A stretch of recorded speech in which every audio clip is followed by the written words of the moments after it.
online distribution, choosing the right channels and technology.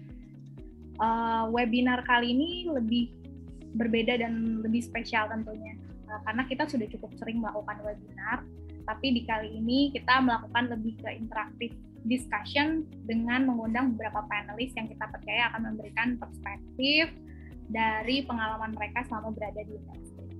Tentunya harapan saya juga kita lebih ke stay connected juga aja, dan supaya ada hal yang mungkin bisa dipelajarin dan bisa dipraktekkan di properti teman-teman melalui paparan yang nanti panelis kita akan berikan gitu. Nah, untuk teman-teman yang mungkin belum familiar apa sih STAH itu gitu kan ya. Nah, saya di sini mau liatin STAH, ada next slide, Joshua. Oke. Ya, sedikit tentang STAH. Nah, ini foto kita terakhir itu ini foto kita di Bali tahun lalu sama teman-teman dari Traveloka, ada Pak John di sana. Gitu. Nah, jadi STAH ini kita berdirinya dari 2008, headquarter kita di New Zealand, founder kami adalah Gavin Jedo.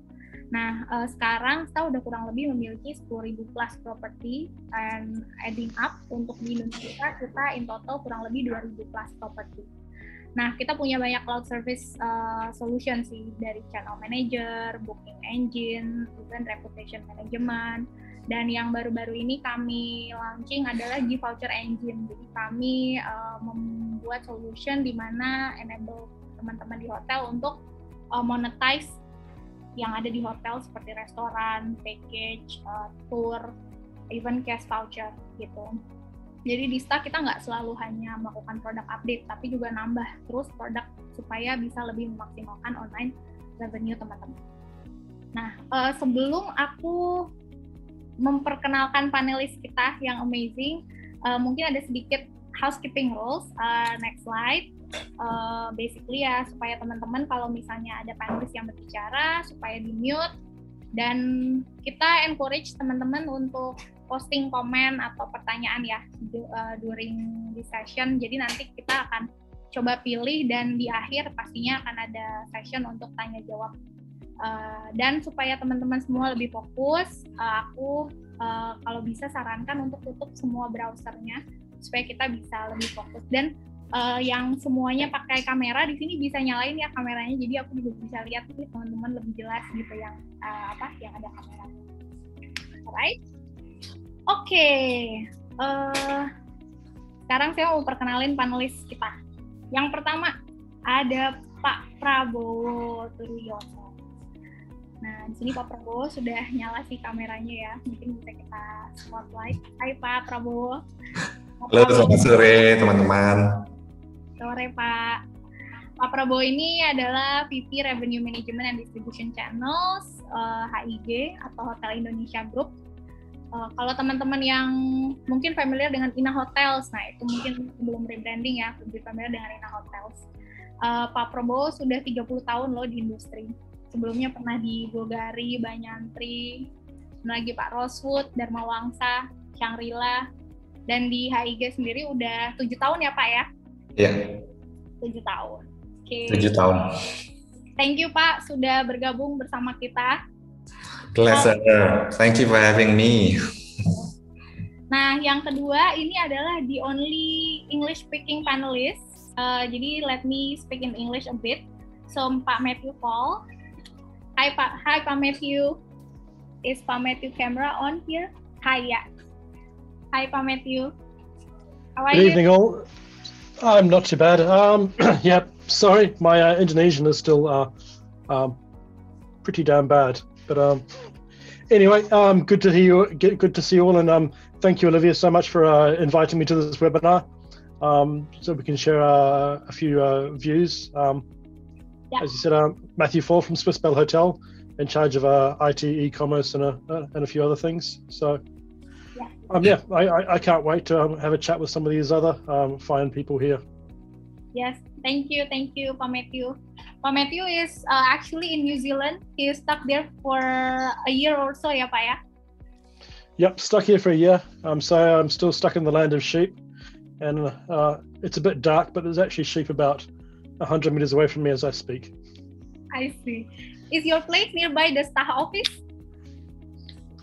I'm currently our Auckland office is near the Star office, but I'm a little bit further south. So for me to drive to the Star office today takes me about 4.5 hours. But when I'm in the Auckland office, it's about a 15-minute drive to the Star office. Okay, I see. Thank you, Pak Matthew. Welcome once again. Pak Matthew is also having been in industry for around 35 years, and even though he's the only English speaking, I hope that this session, especially by Pak Matthew in English, can bring us a lot of insight. Yeah. Okay, so next one is Pak Fendi Prihayana. Hi, Pak Fendi. Hello, thank you for your invite, Olivia and everyone. Sama-sama. Nah, Pak Fendi ini kayaknya salah satu regular guest di Staff Webinar. Udah bosan belum? Belum. It's always our pleasure to be here. So, thank you for the invite. Yes. Alright, thank you. Pak Fendi ini udah 15 tahun juga di industri. Beliau udah pernah di Santika, Banyantri, dan juga terakhir sebelum join OTA Insight di Agoda ya Pak ya? Iya, 8 tahun di Agoda.com. Yap, 8 tahun di Agoda, baru akhirnya sekarang di OTA Insight. Yes. Thank you. Terakhir, last but not least, I'd like to introduce you to Pak John Savenson from Traveloka, VP of Market Management Accommodation. Pak John, halo Pak John. Halo. Hai Pak. Halo. Selamat siang. Selamat siang. Backgroundnya seger ya? Oh, kita lagi holiday ini. Iya, holiday ya. Nah, emang Pak John ini saya tahu nih travel enthusiast, suka sport, suka traveling sesuai dengan kerjanya juga. Dan kita terakhir ketemu juga 1 tahun lalu ya Pak John di Bali. Pak John juga sudah sangat berpengalaman ya, 20 tahun di industri. Sebelumnya Pak John pernah di Hyatt, Archipelago, Agoda, dan terakhir juga pernah di Gonla.com ya Pak, sebuah startup itu ya. Oke. Gimana Pak John? Dengar-dengar baru pulang dari kota Jogja, sudah divaksin berarti ya? Oh, saya sebelum ke Jogja saya divaksin dulu. Jadi baru ngevaksinin orang. Oh, I see. Nice. Oke. Itu 4 panelis kita. So, without further ado, let's get to the meat of today, yaitu session pertama yang akan langsung saya berikan pertanyaan untuk pertamanya mungkin ke Pak Prabowo nih. Kita mau lihat perspektif dari sisi properti dulu ya Pak ya. Jadi mungkin selama ini kan kita sering memberikan perspektif dari sisi staff atau solution provider seperti OTA Insight. Nah, kali ini makanya spesial kita pengen lihat perspektif dari properti. Pak Prabowo, mungkin hal pertama yang mau saya tanyain ya Pak, inovasi apa yang selama pandemik ini terutama sudah dilakukan gitu oleh Hotel Indonesia Group, terutama di sisi mungkin online distribution yang berbau dengan teknologi gitu Pak, yang mungkin Bapak mau share ke teman-teman di sini. Ya baik, terima kasih Olivia, selamat sore teman-teman semua. Jadi hotel-hotel kami selama pandemik ini masih tetap beroperasi ya. Yang kita lakukan tentunya dengan menekankan efisiensi, kemudian keamanan ya, kenyamanan bagi tamu itu benar-benar harus kita kawal. Semua hotel itu tersertifikasi CHSE, kemudian sosialisasi, edukasi ya terhadap karyawan kita untuk menyongsong era new normal itu benar-benar kita lakukan secara terus-menerus. Jadi itu satu hal internal yang kita lakukan terlebih dahulu. Kemudian kalau kita melihat situasi ya setelah terjadinya pandemik ya, di mana-mana kita lihat bahwa occupancy itu drop significantly ya, sampai sekarang kita juga masih bersandar pada domestic market. Sampai bulan Juni pun itu inbound market recovery-nya juga masih belum terlihat jelas. Mungkin July onward ini kalau kita lihat data itu sudah mulai ada recovery untuk inbound market. Jadi mungkin penting bagi pelaku pariwisata ya, terutama di hotel industri untuk lebih think ahead gitu, dan mungkin membuat strategic plan untuk keberlangsungan dari bisnis kita ke depannya gitu. Nah, kalau ditanya apa yang kita sudah lakukan di Hotel Indonesia Group, itu sebenarnya banyak ya, tapi mungkin saya bisa paparkan hal-hal yang kita lakukan, antara lain adalah sejak pertama pandemik itu kita sudah melakukan koordinasi dengan terutama instansi terkait seperti Dinas Kesehatan, Kementerian. Nah, tujuannya adalah kita mau tapping ini PMI ya, pekerja imigran yang kembali ke Indonesia. Nah, ini adalah pangsa pasar yang waktu itu cukup bagus, jadi konversinya cukup bagus. Mereka tentunya tinggal di hotel kita setelah melalui hal yang sifatnya prosedural. Jadi mereka sudah di tes swab di kapal, dan sebelum dipulangkan ke daerahnya masing-masing mereka tinggal di hotel kita. Kemudian tentunya kita juga memanfaatkan ini platform-platform yang ada dengan lebih proaktif di promo-promo ya, campaign. Mungkin ini juga dilakukan di hotel lain juga, tetapi di hotel kita saya melihat productivity-nya cukup bagus ya. Book now, stay later, staycation is the new vacation, work from hotel, study from hotel, ya, isolation program. Nah, itu semuanya kita lakukan untuk untuk bisa generate revenue gitu. Terus di F&B ya, di food and beverage, kita juga doing ini outside catering ya. Food delivery ini juga kita lakukan ya. Ada diversifikasi menu, ini juga kita lakukan untuk bisa capture market yang lebih lokal, yang jaraknya tidak jauh dari hotel. Jadi kita bisa provide food yang mungkin lebih terjangkau ya harganya gitu. Kemudian di hotel kita juga ada idle space yang kita manfaatkan juga untuk outlet baru. Jadi ini kita lakukan di beberapa hotel kita yang mungkin ditujukan lebih ke publik ya gitu. Terus ada juga yang kita juga sulap menjadi co-working space ya, karena waktu itu demand-nya cukup tinggi. Jadi itu sih inovasi yang kami lakukan di Hotel Indonesia Group. Antara lain ya.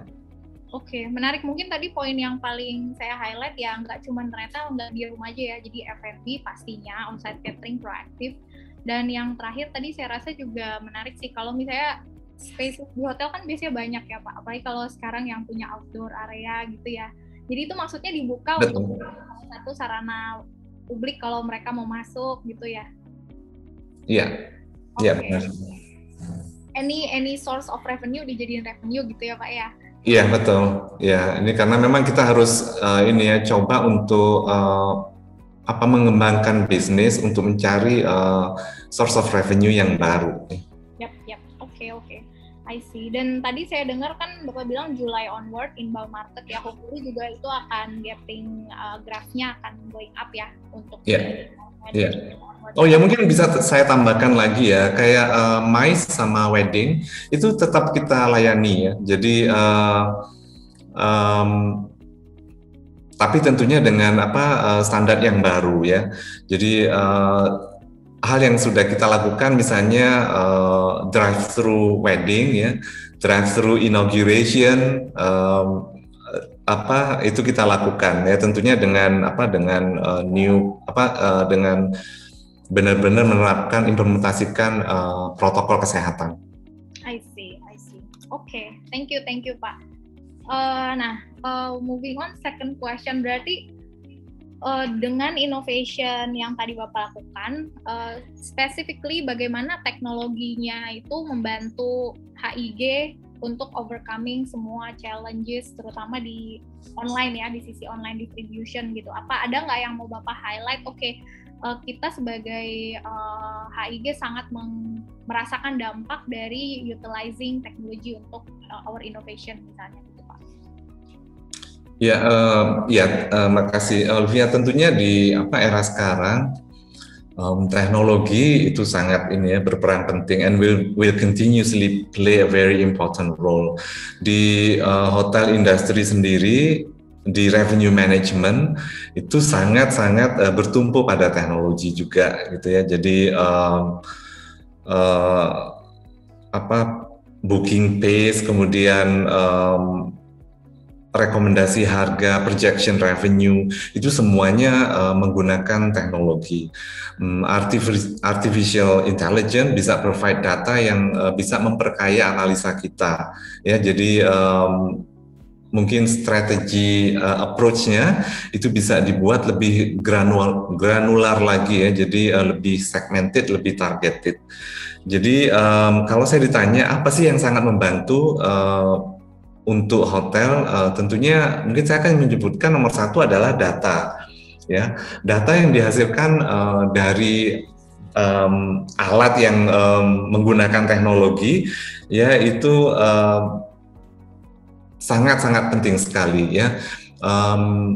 Menentukan strategi itu sangat bertumpu pada data ya. Saya ambil misalnya contohnya adalah booking lead time misalnya, booking lead time trend itu kan bisa kita analisa lebih dalam lagi, misalnya berdasarkan market segmentasinya, berdasarkan source of business-nya, nationality-nya. Nah dari situ kita bisa membuat strategi yang lebih akurat, tentunya lebih segmented, lebih targeted. Nah, mungkin dari dari operational point of view, teknologi juga berperan banyak ya tentunya. Komunikasi antara tamu hotel yaitu atau hotel dengan business partner itu juga bisa dilakukan dengan cepat ya. Tamu juga bisa request assistance yang melalui aplikasi yang akhirnya adalah contactless ya. Jadi tamu bisa juga order makanan ya, order table di restoran misalnya untuk dinner atau untuk lunch ya. Itu juga akan tentunya menghemat waktu serta memberikan kenyamanan, sekaligus juga meningkatkan kepuasan ya, karena waktu the time of service-nya itu juga sangat-sangat cepat gitu. Nah untuk karyawan sendiri itu juga less hassle ya, karena mereka sudah bisa serve dengan sesuai dengan apa yang diminta oleh tamu. Misalnya tamu mau lunch misalnya di salah satu restoran kita, table-nya di mana, menunya apa, jamnya jam berapa. Nah itu sudah sangat jelas gitu datanya gitu. Jadi amat mempermudah bagi kita dan tamu untuk meningkatkan kepuasan di kedua belah pihak ya, jadi tamu dan karyawan juga. Ya, got it. Ya, benar banget sih Pak, setuju. Saya suka banget Bapak emphasize di data, karena ujung-ujungnya semua kalau revenue management kan pasti meskipun sekarang lebih fast pace dan lebih unpredictable, tapi tetap data is key ya Pak untuk planning next strategy. Terus dari sisi operational point of view, karyawan dan terutama at the end of the day, benar sih Pak, gimana supaya dua belah pihak, karyawan and guest itu bisa feel the positive impact of using the right technology for the hotel. Correct. Alright, thank you so much Pak Prabowo. Moving on to the next panelist, masih dari hotel. So I'm gonna ask Pak Matthew here. Pak Matthew, we recognize that Swissbell particularly has been expanding new and opening new hotels. So, especially for new hotel, is there any different strategy or technology infrastructure related to current condition that is different from the previous period before the pandemic? And probably you can share how is this setup process and what are the challenges and opportunities that you are seeing during this pandemic, looking at what SBI has been doing? Okay then. I mean, during the pandemic, Swissbell Hotel opened 5 hotels and did 2 hotel takeovers during this COVID pandemic across 3 different countries. COVID did create challenges for us at the start in terms of the openings, but basically we worked to get around them. I mean, some of the challenges were the fact that obviously you can't fly to different countries to help support the hotel doing its opening anymore. Depending on the country and during the opening, there's often multiple lockdowns happening in different countries, restricting how we can work and where we can even travel within the country. So I guess some of the things that helped us to continue operating is, I guess this is the main thing for everyone's company but our amazing determined staff just demonstrating their passion and professionalism and finding ways to work around problems to move forward. And the other one was adapting and changing our existing processes to use the technology and systems. And in many cases, we already had the technology and systems available and set up, and some teams were already using it. But what COVID presented to us as both a challenge and an opportunity was the online systems that many of our teams were already using, expanding and educating and opening up the eyes of the other teams who were more used to having to do face-to-face meetings and so forth, to how to better use our technology that we already had to handle online meetings, to realize you can actually just record online meetings. Things such as the startup process in hotels, where we have to train the hotel on the hotel systems and so forth. We could no longer fly people in for this, but what we did, which was better and worse in some ways, is we did online training of these systems. So it's not as intimate, but you get to use a system expert to do the training, and it also facilitates recording these sessions so that the staff and employees can review the training again afterwards. During COVID, we were also deploying new online video training solutions, both to help with the start of our hotels, but also some of our existing staff, when occupancy numbers were low, didn't necessarily have much to do, so it gave them the opportunity to upskill themselves, either in a different part of the hotel or to better hone their skills in their existing job. I see. Okay, interesting. Anything else? Yeah, I mean, we use a lot of stuff that, I mean, a lot of the people here are used to online distribution systems, but obviously a lot of the people here that work on online distribution systems are aware that many of the other departments use more traditional communication systems, which in a COVID world just don't work very well. So basically upskilling the rest of our departments and so forth on how much faster and easier it is to use shared online documents. Accelerating use of online marketing versus traditional marketing, because with everybody locked up at home, there's a lot less people looking at traditional marketing avenues, but utilizing social media to drive other segments of the business and help those segments. Yeah, agree. I really like the fact that you're pointing the staff at the first point before diving into the technology side. So probably a lot of hotels are not focusing on the staff and more into the technology usage, while we do aware that people who use the technology is the staff. So that's why you have been implementing training via online recording. I think it's really cool, so people can replay whenever they want to know about the specific features or whatever thing that they want to find online. Okay. Yeah. I guess just one of the other massive opportunities was and I'm guessing some of the other guys have seen this here, is there has been a large percentage shift from offline sales channels to what we're seeing as online sales channels or dynamic rate online sales channels. And this is obviously because when people are locked up at home, they can't go and visit a travel agent or anything like that.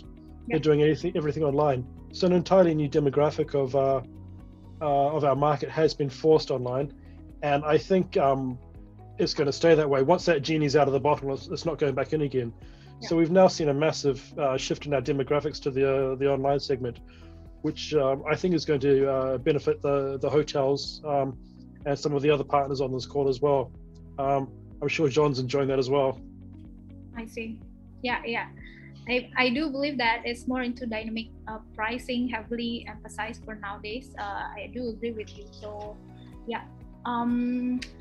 Next question I have is, this is a lot of concern for a lot of hoteliers who haven't really implemented for technology. So what is your perspective about the cost of the technology or OTA commission, for instance, and how do you justify and consider the value of the usage of this technology? I mean, as a hotelier, I would love the cost of technology and the cost of OTA commissions to go down. I mean, these costs directly impact the hotel's bottom line, and the profit margins at the hotels at the moment, especially right now during the COVID pandemic, these profit margins are not going up at the moment. But to a certain extent, that's life, and I guess as in many of the revenue tied products and the OTAs, as your revenue go down, obviously the cost goes down because it's a percentage. So you have your pluses and minuses there, but yeah, I'm pretty sure every hotelier on the planet would love costs to go down, but well, every businessman on the planet would love that, but that's life.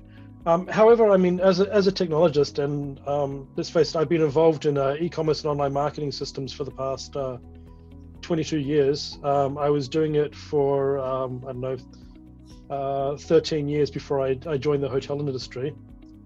The one great thing about internet technology is, yes, you're spending money on it, but basically, as you spend money on it, the most online revenue generating systems are instantly at the same time telling you how much revenue they're delivering for the money you spend on it. So you spend 10% on a hotel booking, you instantly know you're getting $90 of the $100 you got back, and that's the one great thing about our online internet systems, and many online internet systems linked to revenue generation. Is I'm seeing more and more these days, they are more CPA type systems where you pay a percentage of the revenue you get. So you are actually realizing revenue and income for your expenditure. So that's for the revenue driven systems. Obviously there are other systems which are better for marketing, or other systems which are better for optimizing the business processes within the hotel. Yeah. But basically, a lot of these cloud systems do have near real-time reporting, which actually tell you what they're delivering for the money you spend on them. Yeah. And I guess one of the other nice things with technology these days is, in the past, hoteliers used to have to fret about having to do a massive upfront investment, whether it was new hardware servers, or a significant hardware change that had to be installed in their hotel. Well, that's still true with some stuff.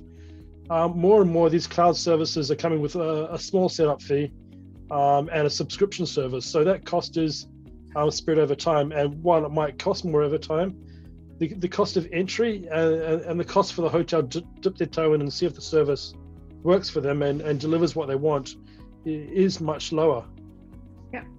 Yeah, agree. Yeah. Okay. So yeah, but I guess the key thing on all of these systems is, unless the hotel staff and the hotel team or the regional team for that hotel chain buys into the system and make sure they use the system, it is just money thrown in the air. If you use a system properly, you can get return, you can get cost efficiencies. But if you just want to throw money at something and hope it brings you money, that's not going to happen. So the key thing is, when you're playing with these new systems, make sure you use them. And if they aren't working for you, then after 3 months or 6 months, if you can't make them earn money for you or cut costs for you, then they're also not that hard to dump, and you haven't actually sunk necessarily that much cash into it. Yeah, agree. Allow me to summarize this in bahasa, Pak Matthew. So, saya setuju sih. Memang Pak Matthew juga tadi emphasize supaya semua investment dari teknologi juga dimaksimalkan dengan orang yang menggunakannya ya, staffnya tadi seperti yang Bapak bilang. Karena kalau enggak percuma, sistemnya bagus nggak dipakai, ya jadinya is a waste of money. Also, ada banyak measurable KPI, mungkin nggak hanya revenue tadi, ada banyak hal yang selain revenue, efisiensi yang bisa dijadikan KPI untuk penggunaan teknologi untuk menjustify itu. Plus, mungkin sekarang sudah banyak option cloud service yang nggak harus bayar banyak setahun di depan atau kayak harga setup fee-nya terlalu mahal gitu. Cloud services sekarang sudah lebih ke subscription model, dan a lot of them itu banyak yang bisa on monthly basis. Jadi cost-nya juga bisa di watch on a monthly basis gitu. Alright, thank you so much Pak Matthew for your answers.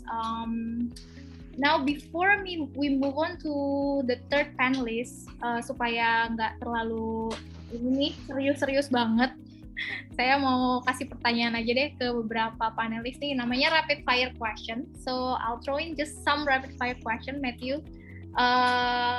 Just answer with one sentence. I just want to know what's your answer on this. Nih, pertanyaan pertama ke Pak John deh nih. Oh, lagi minum. Pak John, prefer offer free breakfast atau discount? Diskon. Yang penting cuan ya Pak ya. Pak Fendi, prefer direct booking atau OTA? Ayo. For now direct booking. Cabut. Pak Matthew, where would you like to go for your holiday if the border opens? Back to Jakarta, of course. Oh, nice. Jakarta. It's in the blood ya Pak. Oke, Pak Prabowo, aku tanya deh. Delightful customer experience itu depends on apa nih Pak pilih? Food, stay, atau service? Service ya sekarang. Oke, service ya Pak. Ke Matthew lagi deh. Pak Matthew, reducing costs or maximizing profits? Same thing, isn't it? Yeah. Maximizing profits. Okay. Because reducing costs never brings you more revenue. Okay. Nice. Pak Prabowo, pilih WFH atau WFO Pak? WFO ya. Wih. Pak. Oh, kalau WFH nggak fokus, banyak interruption. Oh gitu ya. Oke. Iya. Pak John, pilih cooking atau gardening?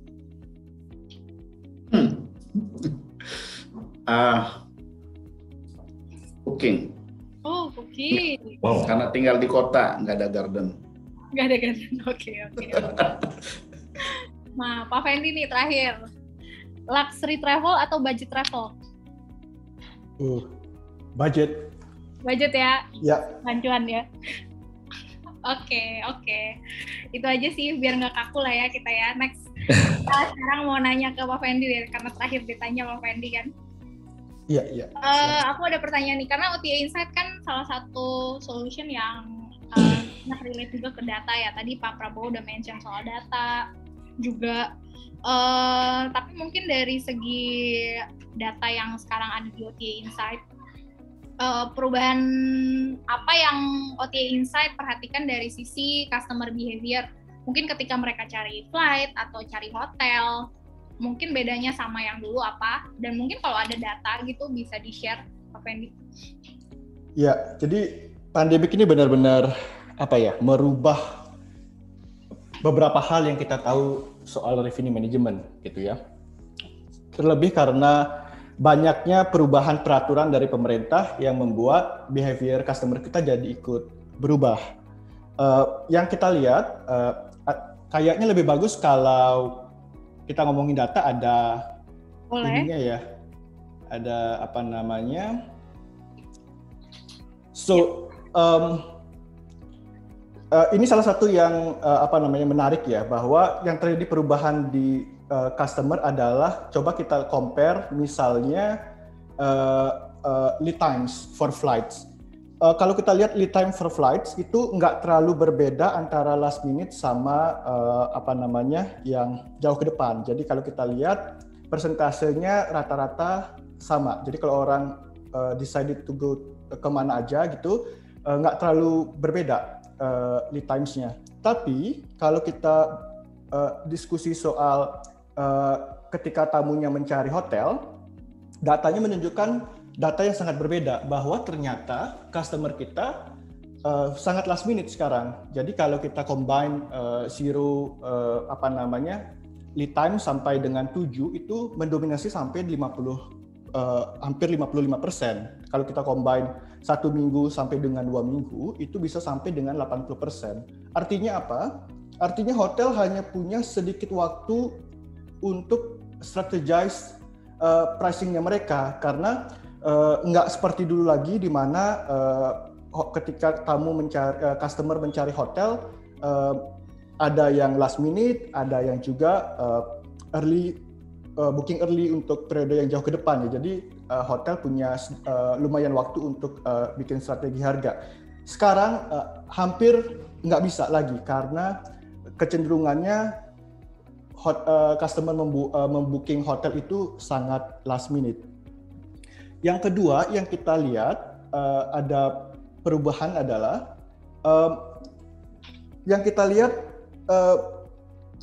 tahun 2021 dan 2020 ada penambahan sekitar 50% same day booking di compare 2019.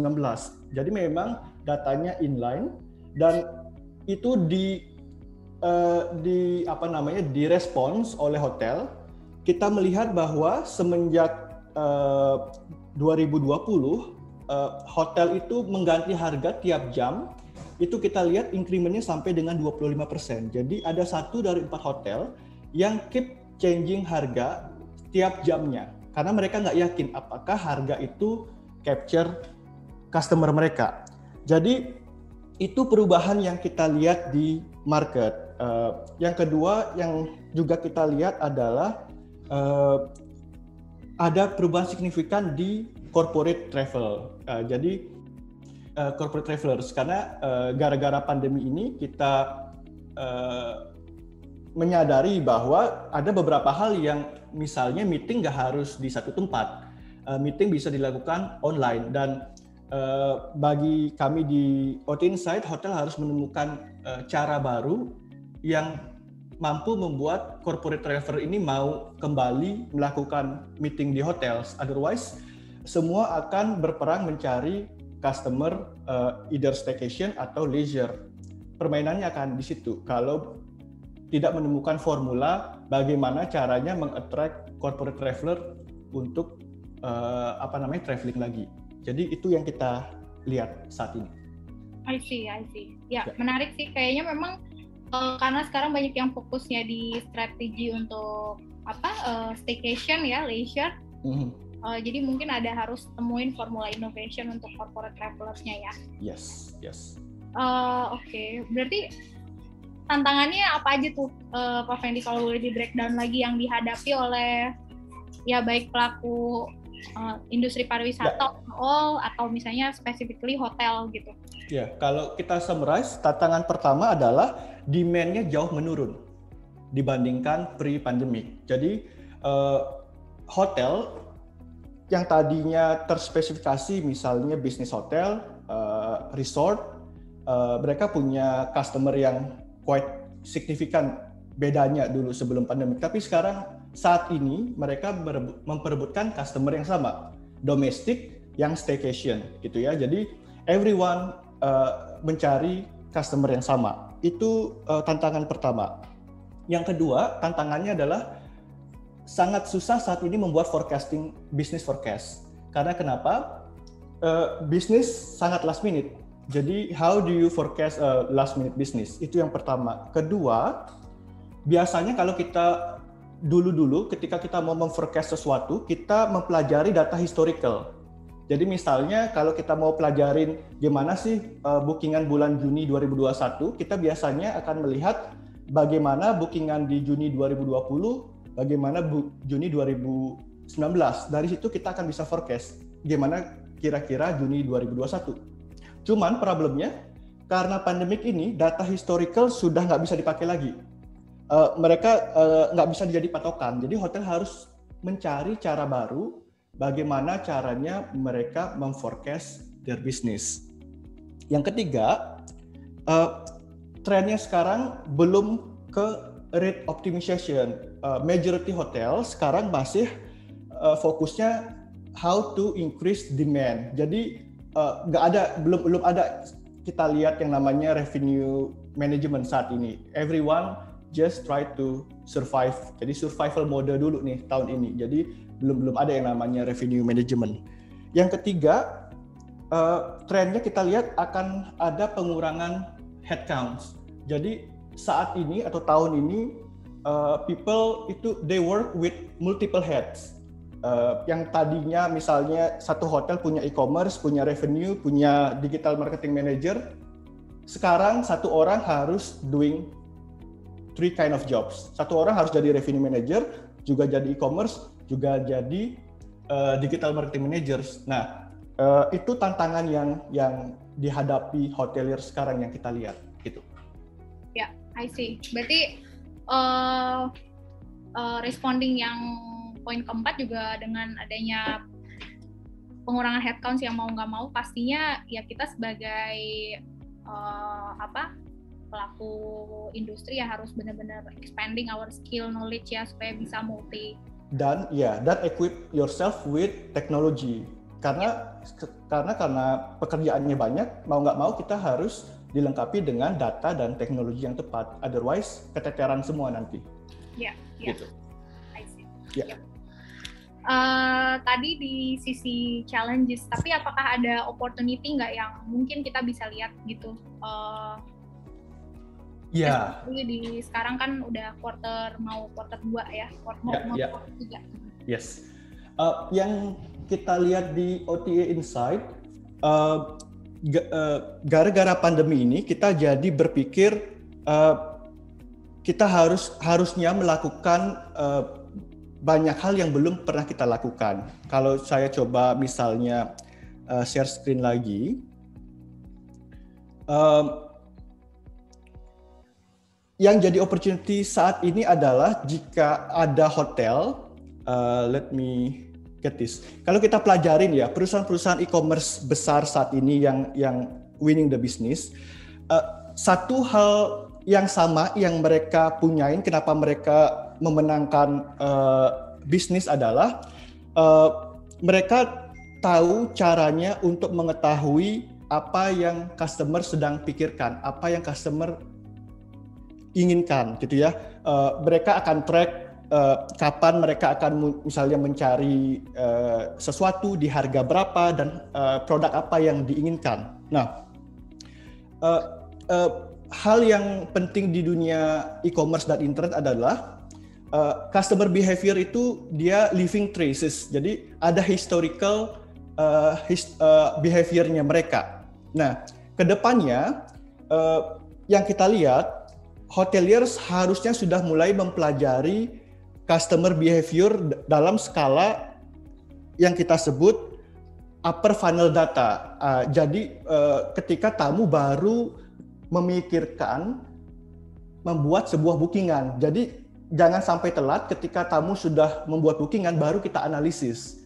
Otherwise, any strategi yang kita bikin sudah telat. Yang kedepannya terjadi nantinya adalah hotel-hotel yang mampu mengeksplor apa sih sebenarnya yang impact demand di hotel saya. Hotel yang mampu menganalisa customer mereka apakah sudah mulai mencari holiday destination, apakah sudah mencari tanggal-tanggal yang long weekend?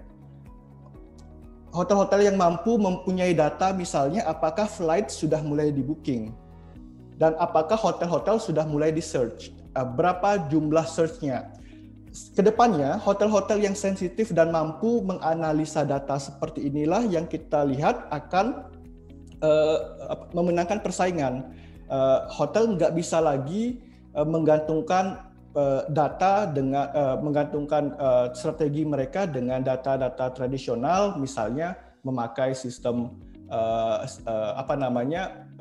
holiday season atau misalnya apakah menunggu traditional holiday season kayak school holidays, Japan Gold Week, nantinya tidak bisa tradisional seperti itu lagi karena customer behavior sekarang sudah mulai scattered. Jadi harus dianalisa jauh sebelum tamu itu membuat decision gitu ya. Jadi harus ada sistem di mana hotel mampu melihat peluang itu sebelum customer membuat bookingan. Jadi kira-kira tantangan dan opportunity-nya seperti itu. Siapa yang mampu menganalisa data lebih cepat, itulah yang akan memenangkan bisnis. Ya, agree juga sih. Karena kita semua tahu sekarang kita saja behavior kita during pandemic, we know that we change, right, as a customer. So customer behavior juga berubah. So hotel need to also focus di sisi pre-arrival-nya juga. Jadi they know what the customer is longing for, ya kan? Betul. Dan sebenarnya sekarang kalau misalnya pada Aware juga sudah cukup banyak solution untuk itu. Tinggal mana yang fit in for every property, right? Ya. Baik. Oke, terima kasih banyak Pak Fendi. Sama-sama.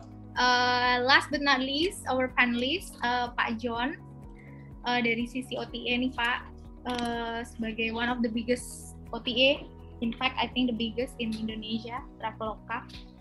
Pak John, jadi dari sisi Traveloka nih selama pemulihan pariwisata, apa aja sih peran-peran Traveloka dan ada nggak results yang bisa informasikan juga ke teman-teman di sini gitu? Mungkin ada yang sudah merasakan langsung juga gitu, dari Pak John mungkin bisa diinformasikan. Baik, terima kasih Mbak Olivia. Selamat siang Bapak Ibu yang saya hormati. Jadi terima kasih kami sudah diundang untuk jadi panelis di acara hari ini.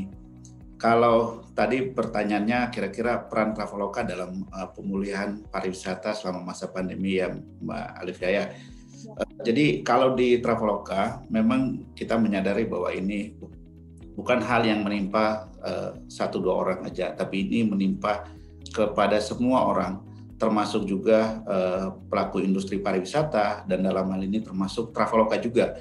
Jadi kita semua berdampak nih terhadap pandemi ini. Dan sebagai perusahaan yang mengedepankan inovasi, jadi Traveloka ya selalu menyesuaikan bagaimana sih keadaan pasar, bagaimana perilaku konsumen pada saat masa pandemi ini. Karena tadi Mas Fendi bilang ya perilaku memang berubah. I think it's definitely true gitu kan. Karena customer behavior itu saat ini itu one of the key factor untuk kita bisa sustain gitu kan. Terus sebenarnya Traveloka juga mengadakan berbagai macam terobosan. Tapi sebelum kita melakukan terobosan-terobosan itu, Traveloka dari awal masa pandemi ini, terutama di bulan April dan Mei, itu boleh dibilang titik terendah lah. Saya pikir itu untuk semua industri pariwisata, titik terendah dari production kita. Jadi kami juga mengalami hal yang sama. Dan pada saat itu kami memanfaatkan waktu yang terendah itu, kondisi terendah itu untuk melakukan analisa. Kami melakukan riset. Kira-kira pada masa pandemi ini apa sih yang diharapkan oleh user atau oleh konsumen. Jadi riset-riset itu yang membuat kami membuat terobosan dengan beberapa strategi atau pendekatan-pendekatan yang kami lakukan secara selama masa pandemi ini. Memang terus terang saja pada masa pandemi ini situasinya sangat dinamis. Jadi apabila kita sudah create sebuah strategi plan untuk seperti ini, tiba-tiba mungkin dalam 2 minggu atau 3 minggu kemudian tiba-tiba berubah lagi. Jadi strategi itu tidak akan terlalu impactful to the output gitu kan. Jadi kita harus change the strategy all the time. Tapi 2 bulan menurut kami waktu itu cukup untuk kami melakukan beberapa analisa, dan kami melakukan beberapa dari riset-riset itu. Mungkin salah satunya adalah waktu itu kami menemukan konsumen betul-betul topnya itu adalah lebih mementingkan hygiene and protocol comply gitu kan. Jadi itu paling penting. Jadi pada saat dia mau kemanapun, mau nginap dimanapun, pokoknya apapun, yang paling penting adalah protokol kesehatan. Nah, persoalannya adalah protokol kesehatan itu apakah ada yang bisa mengkomunikasikan? Kira-kira masyarakat di luar sana itu mengetahui atau tidak? Misalnya kalau kita stand-nya sebagai hotelier, di hotel seluruh Indonesia atau seluruh dunia, saya yakin pegawainya pakai masker. Saya yakin semua menerapkan protokol kesehatan. But the problem is nobody knows gitu kan. Nah, ini masalah communication. Jadi lebih ke communication. Nah, ini tugas kami di Traveloka. Dan pertanyaannya, how to communicate? How to communicate itu kita harus cek kira-kira customer itu dia melihat dari sisi apa. Tadi si Mas Fendi bilang memang lebih ke upper funnel. Itu memang benar tuh. Jadi bukan pada saat orang itu booking baru kita doing the strategy. Tapi before customer make a booking, itu adalah during, karena mereka punya search behavior. Itu yang memang harus kita analisa. Jadi salah satunya yang kami lakukan terobosan itu adalah Traveloka Clean Partners. Traveloka Clean Partners ini berhubungan langsung juga dengan, kalau di Indonesia itu ada CHSE-nya. But I would like to say bahwa sebelum CHSE itu ada, Traveloka sudah punya yang namanya Clean Accommodation waktu itu. Karena CHSE itu baru ada setelah, kalau misalnya mungkin bulan Agustus atau September. Tapi kami harus punya lebih awal. Jadi waktu itu kami harus memberikan komunikasi itu, menyampaikan komunikasi itu ke user bahwa ini hotelnya Pak Prabowo ini sudah menerapkan protokol kesehatan. Seperti apa? Dikirimin videonya. Seperti apa juga. Jadi ada guidance yang memang betul-betul standar. Nah, perlu diingat Traveloka bukan badan sertifikasi. Kami cuma hanya memberikan komunikasi bahwa oke, it is true bahwa this hotel memang sudah menerapkan protokol kesehatan. Begitu juga dengan partner-partner kami yang lain, seperti restoran, begitu juga bus atau transportation. Kami mengkomunikasikan itu kepada konsumen agar meningkatkan confidence level mereka untuk traveling. Karena selama awal-awal pandemi, orang itu sudah fear of travel-nya itu sangat tinggi. Jadi orang ketakutan untuk melakukan perjalanan. Jadi kita harus tetap mendorong mereka untuk melakukan perjalanan, karena bagaimanapun juga orang punya kebutuhan tuh pasti beda-beda. Dan walaupun memang pandemi, orang masih ingin melakukan perjalanan. Yang kedua, strategi kami adalah kami melakukan tes COVID-19. Kami menyediakan informasi itu tes COVID dimanapun tempatnya dan bagaimana prosesnya. Bahkan kami bandel juga dengan pembelian tiket pesawat. Nah, ini memberikan dampak yang signifikan juga. Karena itu berhubungan langsung dengan protokol kesehatan. Karena dia ingin menerapkan protokol kesehatan, dia ingin melakukan perjalanan dengan syarat-syarat tertentu, tapi kalau dia tidak tahu di mana tempat-tempatnya, maka itu juga mengalami kesulitan. Mungkin kalau kita lihat sekarang tes COVID di mana-mana, but it's just recently. Kalau dulu awal-awal susah payah nyarinya, ini saya mau tes COVID di mana ya, bukannya jam berapa, biayanya bagaimana, terus ketakutannya juga lebih tinggi. Jadi kami memberikan informasi itu. Yang ketiga, kami melakukan online experience tour secara virtual juga. Jadi mau tidak mau nih, walaupun memang berbeda ya dibandingkan physical tour, tapi kita melakukan online virtual tour juga secara virtual. Dan ini memberi dampak yang bagus juga terhadap refreshing orang, walaupun memang kembali lagi tidak seperti kenyataannya dalam arti di situasi yang memang itu normal. Nah, selanjutnya kami juga, ini yang paling penting, selama masa pandemi, kami memikirkan kira-kira konsumen itu bagaimana caranya dia mendapatkan informasi, terus produk kita gimana. Jadi ini lebih ke reach out, kami punya produk-produk yang ada di Traveloka. Sehingga di bulan Mei itu, dari CEO kami waktu itu, dia mengumpulkan beberapa orang, oke, kita melakukan apa? Kayaknya kita harus melakukan semacam live streaming. Nah, persoalannya live streaming itu perlu berapa lama kita untuk develop? Nah, waktu itu akhirnya di bulan Mei kami tetap menggunakan pihak ketiga ya, jadi eksternal platform lewat sosial media untuk melakukan Traveloka live streaming. Tapi pada saat bersamaan diinstruksi oleh CEO, oke, kita harus bikin Traveloka live streaming itu langsung di aplikasi Traveloka dan hanya dikasih waktu 3 minggu untuk build up the system sampai harus live. Dan ternyata itu benar, di bulan Juni kita sudah bisa menggunakan Traveloka live streaming di aplikasinya Traveloka. Nah, positifnya adalah teman-teman kami mitra hotel menjual produk mereka yang very limited time itu secara harga yang memang bagus, karena salah satu hasil survei kami setelah protokol kesehatan adalah diskon and promotion.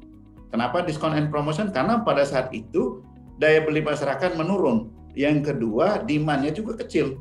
Jadi antara demand dan supply itu sudah sangat tidak berimbang.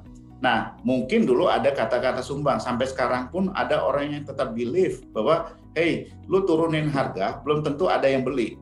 It is true, definitely true. Tetapi persoalannya adalah, emang yang mau beli itu ada berapa? Apakah betul-betul kosong? Faktanya masih ada calon konsumen yang ingin membeli. Tetapi kita harus menggoda. Ada juga calon konsumen yang memang memiliki buying power yang bagus, tetapi dia coba keep money. Saya tidak mau nih, saya tidak mau bepergian. Nah, ini harus kita goda. Cara menggodanya, kita harus offering special price, diskon-diskon tertentu, tapi dengan tingkat urgensi yang tinggi. Dalam artian kita waktu penjualannya itu very limited. Sehingga waktu itu di live streaming kami membuka booking window-nya hanya 5 jam. Dan itu pun di weekend. Sehingga customer bisa cepat-cepat booking. Sebelum jam live streaming itu harganya harga normal, setelah pun harganya normal. Jadi ini yang kami lakukan. Terus berikutnya kami punya order now dan delivery gitu. Jadi kita juga produk makanan, ordernya sekarang, setelah itu kita bisa delivery juga. Dan itu untuk mengurangi intensitas konsumen untuk datang langsung ke tempatnya untuk makan di sana, karena memang situasinya tidak senyaman kalau sebelum COVID. Terus yang lain kita juga pay upon check-in. Jadi kita membuka fitur itu sebesar-besarnya. Konsumen booking di Traveloka, nanti dia bayarnya di hotel. Terus yang lain kita punya yang online check-in juga, Mbak Olivia. Jadi online, jadi konsumen bisa booking, nanti dia akan check-in, tapi dia akan kirimin dokumennya lewat sistem kita, lewat email, sehingga si hotel bisa terima dokumen yang memang very fundamental. Yang lain kita juga punya strategi buy now, stay later. Jadi karena pada saat ini, karena ini masih pandemi, orang bepergian itu boleh dibilang uncertainty. Waktunya, walaupun dia booking sekarang, belum tentu dia bisa fix check-in sesuai dengan tanggal bookingan originalnya. Bisa saja berubah-ubah mengikuti kebijakan-kebijakan dari pemerintah setempat. Jadi kami menyesuaikan. Key-nya di sini adalah penyesuaian behavior dengan regulasi agar bisa tetap bisnis itu tetap berjalan. Nah, yang kami lakukan selama masa pandemi ini, kami sudah melakukan epic sale 2 kali. Tahun lalu kami melakukan epic sale dan hasilnya justru mengejutkan. Hasilnya lebih bagus dibandingkan sebelum epic sale sebelum masa pandemi. Oh gitu ya Pak, jadi epic sale. Ya, tahun lalu dan bulan Maret kemarin, itu epic sale di tahun ini kami melakukan di bulan Maret. Dari jumlah participation partner Traveloka, bulan Maret kemarin itu lebih dari 2 kali lipat dari tahun lalu participation-nya. Kalau tahun lalu sekitar 10 ribuan sekian, kalau bulan Maret kemarin sekitar 27 ribu lebih mitra kami, termasuk hotelier, termasuk mitra flight, experience, eats dan lain-lain. Dan hasilnya juga memang lebih bagus daripada tahun lalu. Jadi ini yang kita lihat, ternyata ini terobosan yang kita pikir memberi kontribusi terhadap pemulihan. Nah, ini yang terakhir, Mbak. Ada lagi Pak, apa tuh? Buy now, stay yaitu kami sebenarnya minggu lalu kami melakukan vaksinasi di Yogyakarta. Jadi kami membantu pemerintah untuk melakukan vaksinasi untuk masyarakat di Yogyakarta. Dan ini kami bagi di Yogyakarta itu dibagi 3 karena itu sesuai dengan arahan pemerintah. Yang pertama adalah lansia, dan kami berhasil mendatangkan lansia sebanyak-banyaknya di sentra vaksin. Cara kami agar bisa mengoptimalkan distribusi vaksin itu. Terus yang kedua, pelaku industri pariwisata, teman-teman hotel itu paling banyak. John, sorry to interrupt. Yang menggunakan. Hello, John. Yang Yeah, we are running overtime. We are running overtime, John. Can we just a little bit wind up because people are already waiting for the Q&A. We are already running overtime what we had scheduled. Okay, Tenme, no worry. You just send. Thank you. Okay. I'm really sorry for that, but we just. It's okay. Oke, Pak John, berarti tadi mau saya recap, ada banyak banget ya Pak, Traveloka Clean Partner, tes COVID, online virtual tour, discount, order now delivery, online check-in, buy now, stay later. Berarti Pak, ini mungkin yang banyak tanya, udah ada info belum kapan epic sale berikutnya? Tunggu tanggal mainnya. Oh, belum ya? Belum bisa dibocorin ya? Iya. I see. Ada, oke. Saya rasa kalau dari tadi yang sudah dielaborate sama Pak John, sangat banyak sih effortnya dari Traveloka. Kita juga sangat aware ya, termasuk tadi extra mile-nya adalah doing vaksin ya Pak ya, di Yogyakarta. Dan saya dengar itu cukup successful, berapa ribu yang divaksin ya Pak ya? Iya. Oke.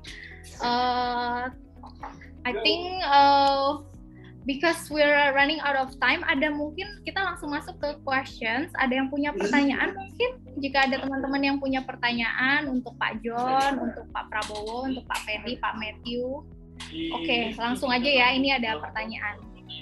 Oh, bukan, dari Bu Akna. Hai Mas Fendi, Akna dari Okput Cikarang. Halo.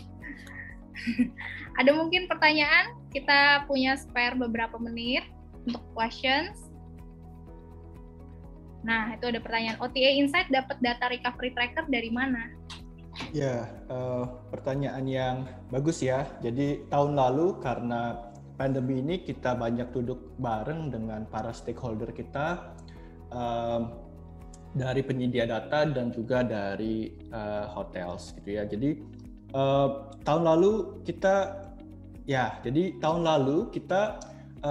banyak duduk bareng, berusaha menganalisa dari mana saja kita bisa mendapatkan data upper funnel data ini.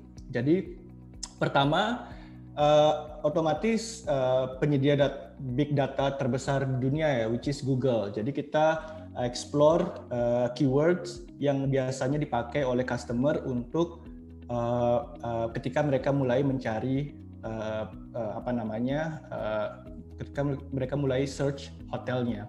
Kedua, flights. Itu kita dapat data dari yang paling besar adalah flights Skyscanner dan juga dari TripAdvisor karena mereka menyediakan juga fasilitas mencari flights. Untuk hotel searches datanya karena kita sudah banyak kerjasama dengan OTA, otomatis kita dapat data dari OTA, dari meta searches seperti TripAdvisor dan Trivago, dari GDS, dan juga dari review sites. Untuk menambah sedikit dimensi data, kita juga membeli data dari Airbnb. So it will looks like this. Jadi karena datanya yang begitu granular dan details, we able to basically kita bisa membuat heat map di suatu area, menunjukkan di mana searches itu sedang terjadi di hotel mana atau di area mana. Dan yang kedua, kita juga memiliki data misalnya flight search pattern-nya, kapan peak-nya, kapan low period-nya, dari negara mana, dan tiap negara kita bisa breakdown sampai ke area level. Jadi segranular itu data yang kita bisa tampilkan. Jadi semoga bisa menjawab. Kalau nanti lebih tertarik lagi, lebih baik kita diskusi one on one nanti. Ya. Oke, mungkin karena sudah cukup kita sudah mau habis waktu. Saya rasa kalau ada pertanyaan lain feel free ya teman-teman. Jadi nanti bisa reach out ke Pak Fendi, Pak Prabowo, Pak John, Pak Matthew atau saya, anything about online distribution atau even hanya mau catch up aja. Saya rasa kita udah bisa tutup nih. Takutnya teman-teman juga nanti ada kesibukan lain. But once again, Terima kasih banyak. Thank you so much for all the panelists. Pak Matthew, thank you so much. Even though this is in Bahasa, I hope that you're still able to get pretty much of the idea. And we get a lot of insight from you. Pak John juga, terima kasih untuk Traveloka for continuous support for the ini ya Pak ya, untuk teman-teman hotel. Saya yakin juga teman-teman hotel akan look forward for another innovation. Pasti banyaklah bisa nanti kita nantikan di platformnya Traveloka. OTA Insight juga, kalau ada teman-teman yang mungkin mau tahu lagi nih tentang data yang tadi di breakdown sama Pak Fendi, feel free, dan Pak Prabowo juga, terima kasih banyak Pak untuk sharingnya. Kalau misalnya ada yang kurang atau ada yang salah kata, maaf banget dari kita kalau nggak sempurna. Nanti kalau teman-teman yang mungkin ada yang miss tadi clock off atau ada temennya yang tidak bisa ikut, kita sudah record webinar ini. Jadi webinar ini nanti akan kita publish hopefully in the coming weeks. Dan jika teman-teman, aku boleh request juga boleh follow di YouTube-nya staff dan LinkedIn juga. Kita sering posting a lot of interesting stuff about online distribution atau tips-tips atau even free ebooks gitu ya. Oke, once again thank you so much.